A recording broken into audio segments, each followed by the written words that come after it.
Hey, Carter here, coming at you cooked. Little pink in the center.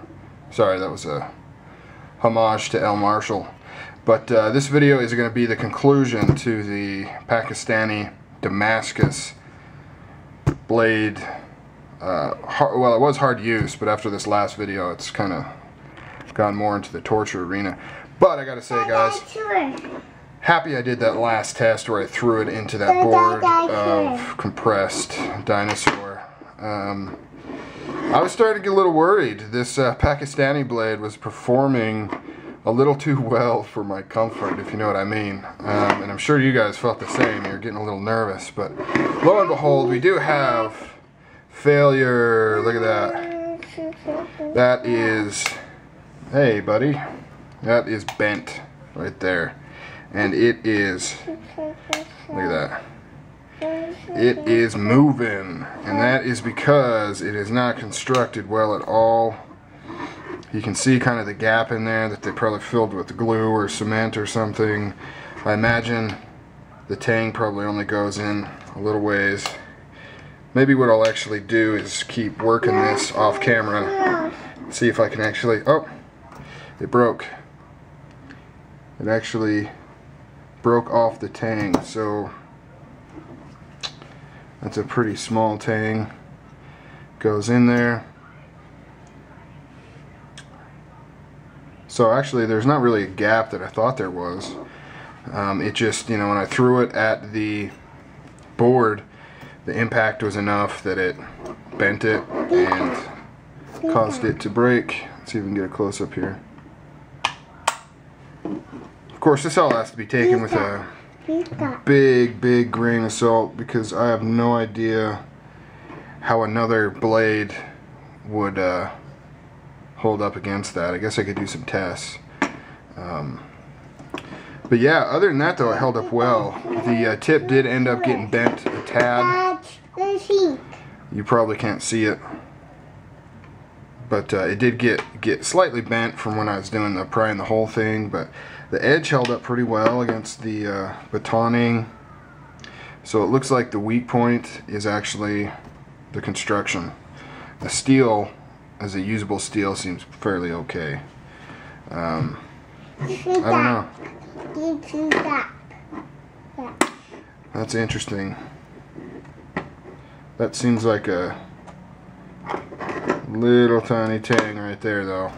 I can see how it wouldn't take much, you know, once that kind of cracks, to bust off. Well, I thought it was actually just getting loose and was going to pull out, but guess not. So that's that, guys. It's dead. I know some people was hoping that it would survive and I would send it to them, which I was kind of thinking about doing. I'd blame that on the comments on the last video. They're the ones that suggested it. Dude, serious. You're trying to sabotage my production here. They're the ones I suggested throwing it into a tree. I don't have a tree, so I used that wood. And this is what happened. It didn't withstand it. Bummer. That is something else. So yeah, you know, definitely not the strongest construction, a full tang construction. This wouldn't have been an issue, but because it comes down to such a small piece of steel inside this handle, just snapped right there. Well, that's it, guys. This is done for, unless we want to do some rust tests or something on the steel, which I'm sure it'll rust very quickly, so not much point in doing that. Alright, this concludes Pakistani Damascus cheap blade. Alright, guys, later. Oh yeah, one final note, guys. You may be wondering what this test, well, not really what it shows, but the significance of maybe this test is. You may be like, well, you know, of course Pakistani blades suck, and you know, who cares, and blah blah blah. But you know, these are very common Damascus blades, if that makes sense. They're actually probably more common than you think. There's a huge Damascus blade trade coming out of Pakistan, and you know, some of these are obviously Pakistani. You know, you'll buy them off eBay like I did from Pakistan, but then a lot of these are actually rebranded. I know there's some places in the UK that will buy these blades and they will rebrand them as a John Smith custom, you know. And you can always tell these because they're very obviously the Pakistani style. They're fairly inexpensive, a little more expensive than actually buying them direct. But of course, if you look up any of these supposed makers, there's no info trail on them. They're just a made-up name. Sometimes they'll actually stamp them. Sometimes they'll just be like this, and they'll call it a Bill Bradley Damascus custom Bowie or something, and you know, charge twice the cost for them. But probably the most notable one is Fox and Hound. Fox and Hound, who is it, Smoky Mountain Knife Works or something, owns Fox and Hound. That's what they are.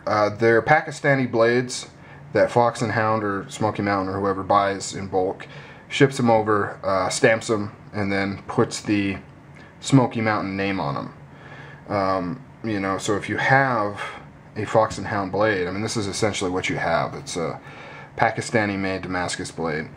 You know, and I'm not saying it's necessarily exactly on par with this. They may have a specific maker that they deal with, you know, or they have better quality control and things like that. But it's still, I mean, it's still essentially, it's a rebranded Pakistani Damascus. So if you happen to have one of those, you know, this is a very relevant test, more or less. Probably more relevant than for some other people and things like that. So keep that in mind, though. You know, this isn't just some weird knife that I happened to pick up from Pakistan. I mean, Pakistan is a very prolific maker of Damascus steel and knives, and they're oftentimes rebranded as something else and then sold. So yeah, I just wanted to throw that in there. I don't think I talked about that in any of my other vids. Alright guys, later.